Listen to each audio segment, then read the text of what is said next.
Question, ano sabi ay nigawas ang Seventh-day Adventist? Ako ang kutloon ang Milton's Encyclopedia of American Religion. History! The Seventh-day Adventist Church is an evangelical Sabbatarian church whose teaching have been supplemented by insights drawn from the prophecies and visions of its founder, Ellen G. White.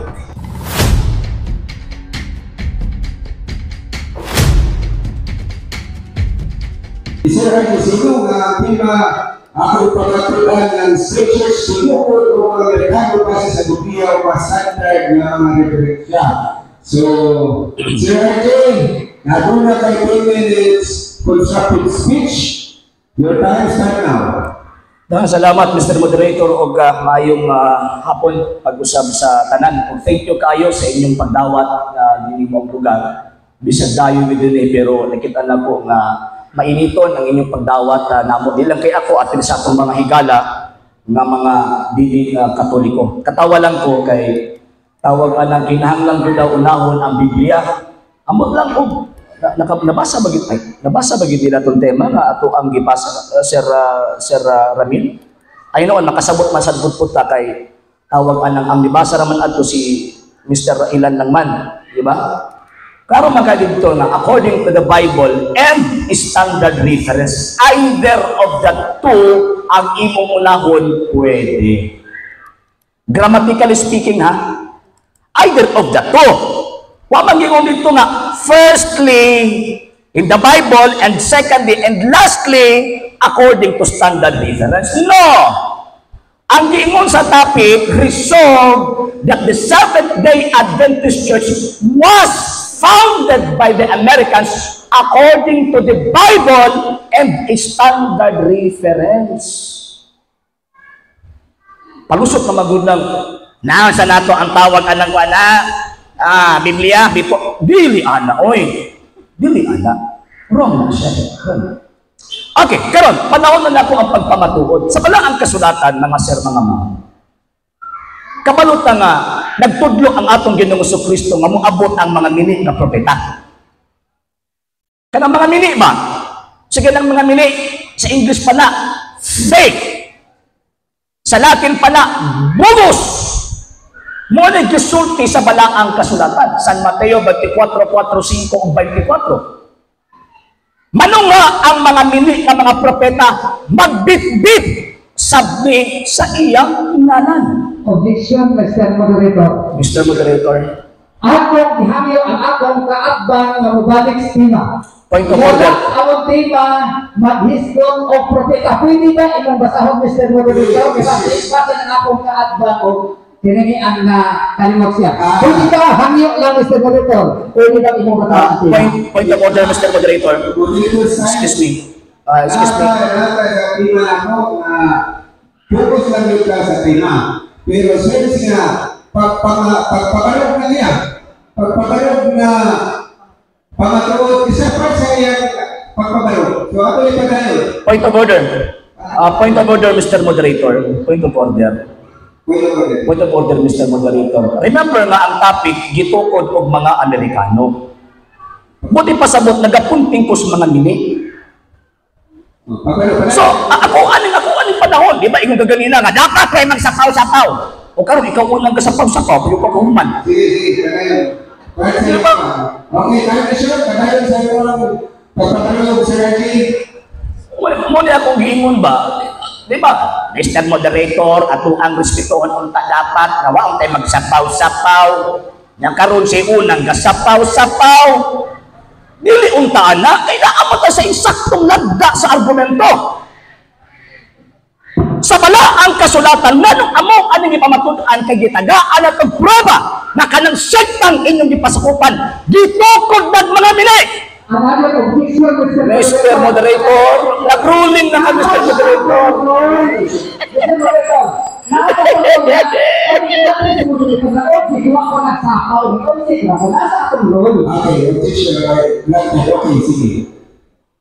Okay, padayon.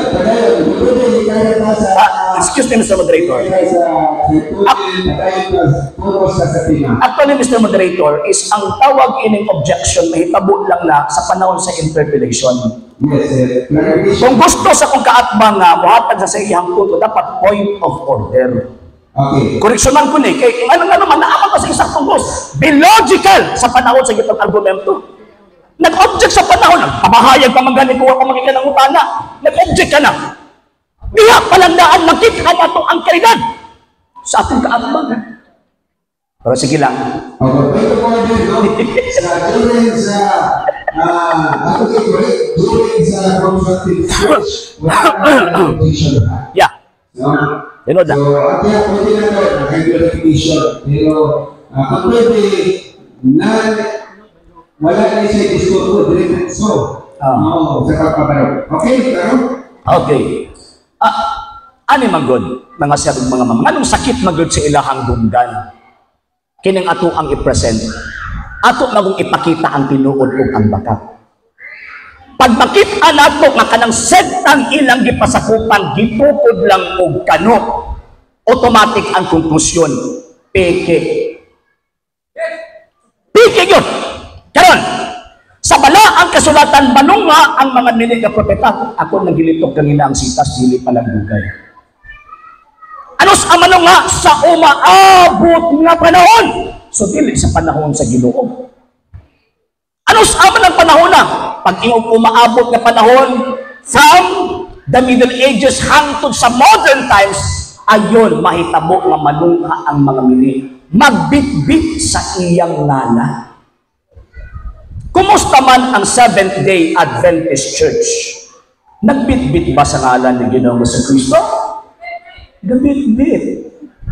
Bit-bit. Oy, muna permitibo kang bibig nila. Sumala pa ni Jesus Christ. O, di ba? Gabitbit. O, yak mo abot sa ulahing panahon. Buot ipasabot modern times.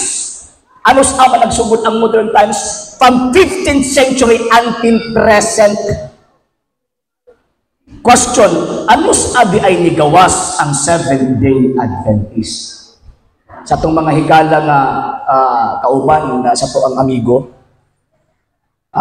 for your information, ano sabi ay, ako ang kutloon, ano sabi gawas? Ako ang kutloon ang Milton's Encyclopedia of American Religion. Libro akong gibit-bit mga sir ha, and hopefully, atbangan po og libro sa kong kaatbang na maghatag pa matuod na kanang ilang tundok si Kristo katukon. Okay, yeah. Sige mo din eh.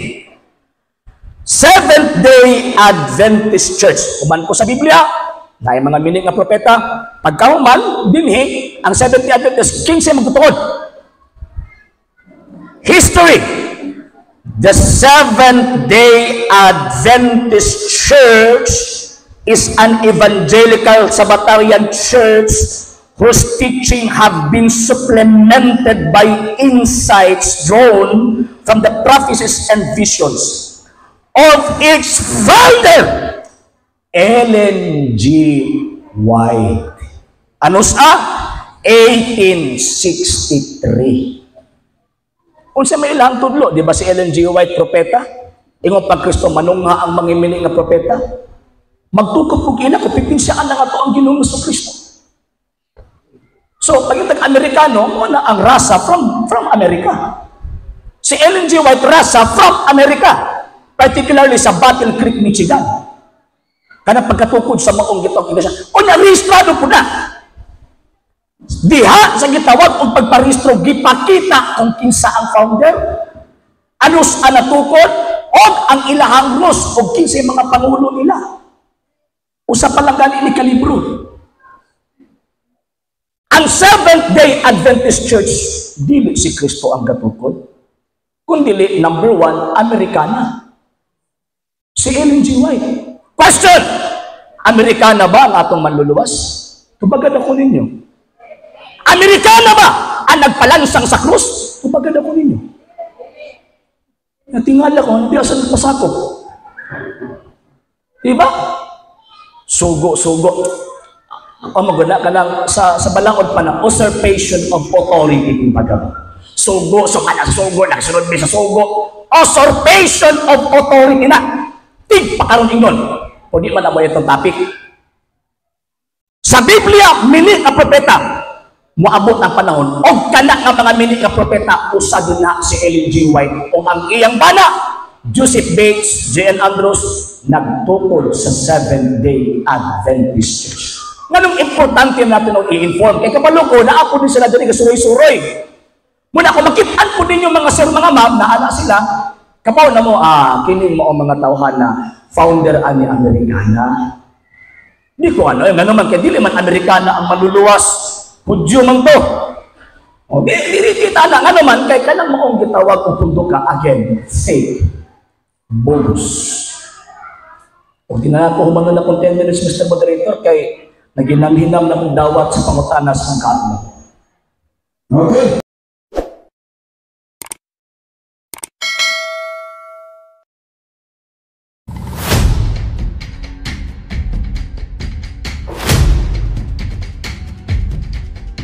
So, adunay nabilig na 2 minutes sa 27 seconds. Imo ginamit na sa atin. Okay. So, salamat sa inyong pagpaparot sa topic speech na 10 minutes na nag-ibig mo gawin tayo. So, okay na. Bigay-bigay na lang yun. Kaya gawin niya niya, wala kapatid yun. Gusto lang yun sa ato natin. Sir niya, so atong ihapag ang iyang 3 minutes interpretation, 10 minutes bro piano, ang iyong oras, magsulat kaya Okay, salamat kayo Mr. Moderator. Sa di pa ako ng pangutanan ni Mr. Agencino, gusto lang ako i-clarify sa Mr. Moderator o pila gani ka segundo ang pangutana ay ang pamutubag, kung pila po ka segundo ang tubag ay ang pamubalo sa pamutana. Ako lang clarify lang. ang atong baby close number 7, not more than 30 seconds for pointation. 30 seconds. Ang number 8, not more than 30 seconds for interpretation. Kung pagkabana ka, 30 seconds. Dapat 30 seconds, mahuman yung pangutana. Kaya ang tubag, 30 seconds sa. Okay, salamat. Okay. So, unang pangutana, Mr. Archie. So ako, excuse me sa, Okay. Pag-ibig sa, number 9, doon na kayo tayo, rule number 9, clarificatory questions must be answered for not more than 30 seconds. 30 seconds at kami ang question. Okay. So, salamat kayo Mr. Moderator. Unang pangutana, Mr. Archie.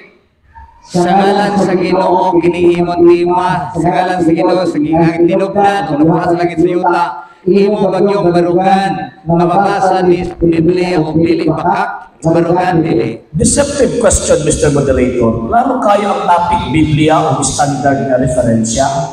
Dili dapat ilad ba?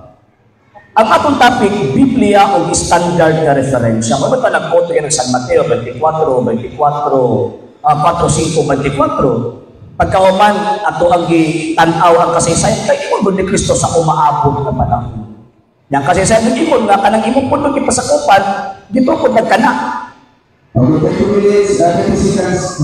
Okay. May gusto ang answer there na. Dahil isa na yung pagpalarog niya. Ang ato ang tima, atong sabon, ako palatudan ng Spirit Church, ito po ng mga Amerikano base sa mga standard ng mga diferensya. Ang iyong pagpaparog, may mga kasihan sa mga pagpakulan. So muna Mr. Moderator, sa di pa ko pangutana, ako po ibenta ako pangutana. Okay, sige, okay. So muna ka na mutana ko niya, kaya ako ang kuntima, sumata man sa Biblia o standard na referensya. Ang tema, ang SDA Church, wala man niya ang propeta. Mauna na ako siya, akong gigamit ang singalan sa Ginoo, nga ulang ba siya na barugan niya na sumanas Biblia. Wala mo anak ako sa Moderator. Counter clarification, Mr. Moderator, before ka mag-ruling, klaro man kaayo nga. Pag kini mag-topic, klaro mag-ruling, nagapunting sa minute ba? nagapunting sa mga minute nga mga magtutudlo. Mo man ay objective. Objection, Mr. Moderator. Counter. Ano ba object ba ka nga? Kaya ba di ba? Objection, Ay, objection. Mr. Moderator.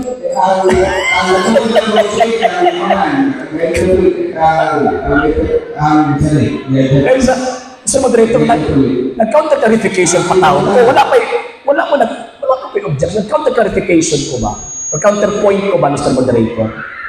Ang objective sa kung ang pagpamatuon, nini, mo man ang objective. Bisan pagwa na mo ang letra 4 letra sa tema, pero ang objective. Ay, yes, sir. Patuloy na lang, sir. Sige. Dito ko kasi nabot. Puro naman ang parok sa dito. Inusak lang. Di sa lima o pagpaparok. Kung sa iya, nagamit na mag-referensya sa pagpaparok. Sige, ilisa na lang ako ang pangutana. Di po pwede, Mr. Moderator, hindi ko mukot sa Biblia, kaya naman stima. Sige. Dapat kung anong tanan niyo bibutang, mas Biblia, di ba di mo katubag? Okay, sunod ng pangutana. Objection, Mr. Nagamit Moderator. ka, tuwana. Sige, Objection, paminaw Mr. na ito yung Moderator. objection. Objection, Mr. Moderator. Ayaw paghatag ko conclusion gawa sa Biblia. Basta na gani kong tawag in Biblia. Kung saan naman nabung. Gawas nga. Side comment. O pagka, di ako na send comment. Kano na gani mo nga nagbasa kong Biblia. Niingon ni mong wala. Nausa no, ayaw pagpasangin mo ba? Nausa naman tao. Pagtarong ayaw. Ayos na to, para kuan. Di mag-ayos na to na hindi kayo, may dito doon ka, okay na katulad mo object, pero katulad ko din mo qualify, mag-qualify ka sa ato mga pangutana o objection. Pero tuloy-tuloy ka din doon na pagka kani focus ka sa tema, kani proactive ka na din ka mag-kuhan, tuloy-tuloy dito kami nawan ng ato discussion ka, no? Pero ito na ito, magsingit ang ibagat ko dito na diyan ka naman, matulong pa ang issue. Okay, hindi naman daw ito. Sunod na presyon, o reconstruct Dili gini na ko buhian, Mr. Moderator, kay nganong gibutang manggot sa timang sumala sa Biblia. Dapat lagi pagbuhat og lain tema nga way Biblia, ani anak ko pangutanon. Sige, question. Okay, ang akong question, gigamit ni mo, Mr. Argentino, ang Mateo 24, nga dunay mini nga propeta, naaba sa tima ang mini nga propeta na awala. Kategorikal. Yes, with qualification. Qualify na ko, ha? Yes!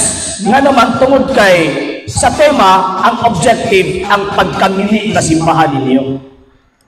Wala tayo pamatunan na kung kanang inyong pundo, itukod mo ka na. Objection, Mr. Moderator.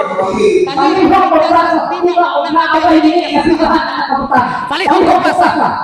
Kay basig na limon may Ako pagkatulan ng scripture, sinubod ang merkado para sa Biblia o mga standard na mag-agree. Counter objection, Mr. Moderator. Okay. kay sandili pa, di pa. Kay ninghangyo pa ko sa moderator. Ninghangyo pa ko sa moderator. Ako sa ipa-clarify sa moderator. Palihog lang. Okay. Ako sa ipa-clarify sa moderator, katong iyang giingon, gibasa naman yun sa moderator, naaway na basa ang moderator nga mini nga propeta, kay mo proceed yun ta siyang objection. Objection, Mr. Moderator. Ako ginagawa, ang iyong pagkakala, ito pa na qualify. Yeah. This qualification. Mabit na ito qualification. Ano mo ito? The next question. Okay, next question. Matot pa ni Mr. Argentino. Matot pa ni Mr. Argentino. Nga naa sa tema. Yeah. Gibasa na sa moderator ni qualify ka bisag wala sa tema. Ang akong pangutana, kanang bang iwang qualification nga naa ning qualify ka nga naa kay mabasa o di pa qualify ka nga naa pero way mabasa sa tema. Naa wala. Mao bitaw gi-qualify kay implied. Naunsa naman yung tao ba ni? Mao bitaw nga. Sir, excuse sir. Kapabagas ako, sir. Mao bitaw nga gi-qualify kay implied ang puti pasabot indirectly. Grabe naman po, oy. Next question. Okay, sunod pangutana. And Directly nga pangutana, directly nga tubag. Nakabasa ka na sa Biblia nga ang SDA Church tinukod sa Amerikano. Direct nga tubag. Wala ka sikot-sikot. Ano mabasahon ko man kunin mo sa Biblia nga wala ko man ng SDA anang panahon na.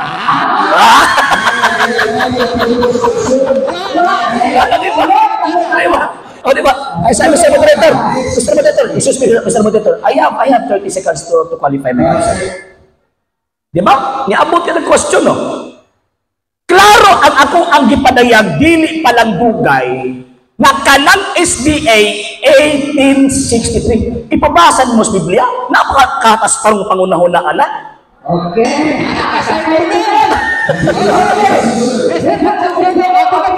Tunal ka! Ang gawas na! Na-side ko rin, nilapas ka sa laos. Padlo nga, Mr. Moderator. Objection, Mr. Moderator. Moderator's time. Objection, Mr. Moderator. Ang akong giingon na apabakaha ta. Oh! Bakit niingon na ka? Oh! Kaya para argumentum ad hominem. Ang imong ihimo karon, ikaw man ang argumentum ad hominem.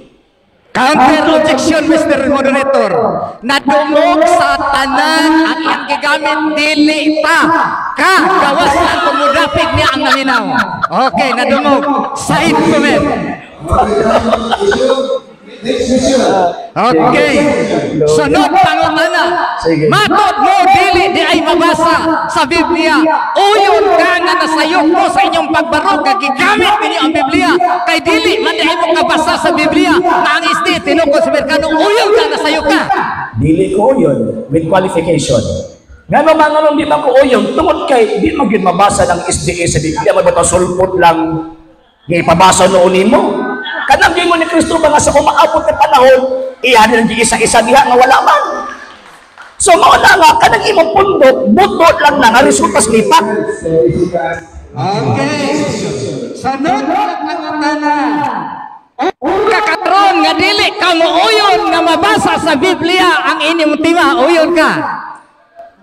Dili man pwede nga tima mo ibasahon sa Biblia. Naunsa naman ang tao ni para sa mga professional excuse me, Mr. Director. Para sa mga professional ang tema is butan, dili ang tema mo ibasahon sa Biblia. Okay. Mr. Moderator, objection.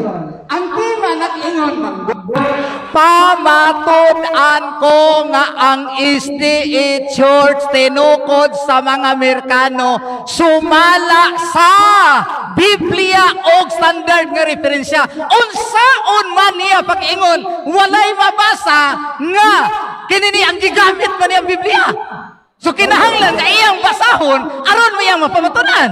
Counter objection, Mr. Moderator. Ang presentation sa ebidensya, dili lang kay mabasa lang. Nga naman, kay kung dito nagkasamabasa lang, ang buti pasabot, anak, di na ka mo sabot. Ano, no? O yan, kanang katong pagsabot, hindi natin mabasa. Di na tamang di.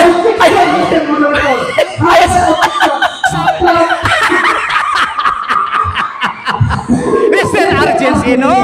Okay. Mr. Argentino. Mr. Moderator, na-counter ba ko? Na-counter ba ko? Okay.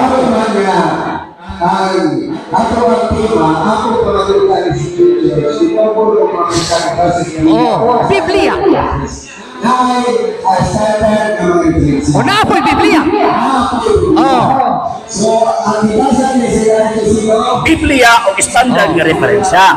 Maumang gani na nga ako siyang clarify, ako siyang kinturigit mabasa ba nang iyang hima diya sa Biblia. Matod pa na di ay mabasa.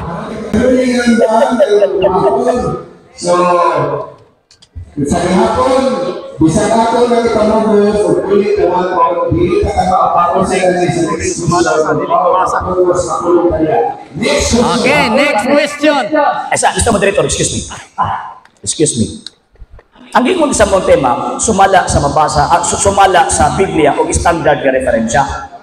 Wala mang gibutang dito nga sumala sa mabasa lamang sa Biblia lang o sa standard nga referensya. Bantayin na ba? Pag iyong sumala sa Biblia, ang presentation explicit and implicit. Counter objection, Mr. Ay, Moderator. sa nag-counter na gamit ko, nag-counter ka pa, ang moderator mag-blooming na. Okay.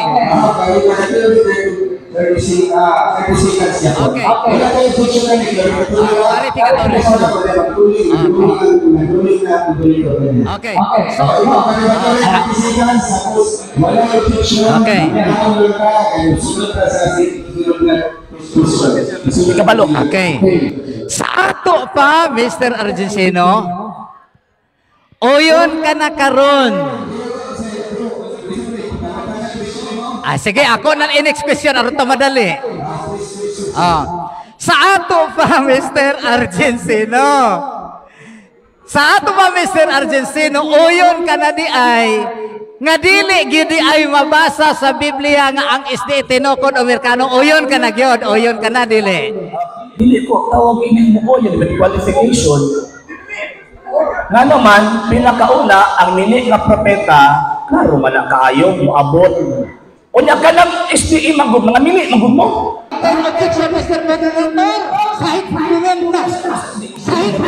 Kanang mga mili, manggod mo, komentaryo na.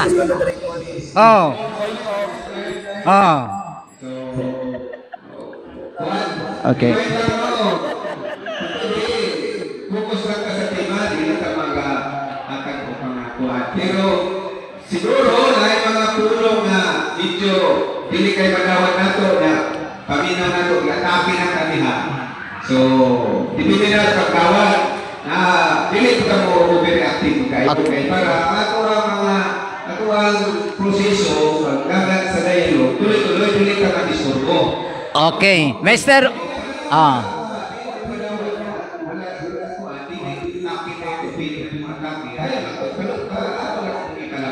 Okay, Mr. Moderator. Naaman ko tayo role, Mr. Moderator. Dili pwede, di ba? Nag-ingon ka kaganina. Naaman ko tayo role. Ang atong role, no side comment. Dapat, badlungo na ni mo. Kasi pag-remind, pero hindi na ako kontrolado ang inyong Dapat badlungon. ako ngayon na-control yung po sa tema. Okay, salamat. Para wala ako dito na biyak. Salamat. Wala hangyo. Wala. Tunaman kung kansa at sa inyo dito ko wala direkta kansa. Wala na. Okay? Okay?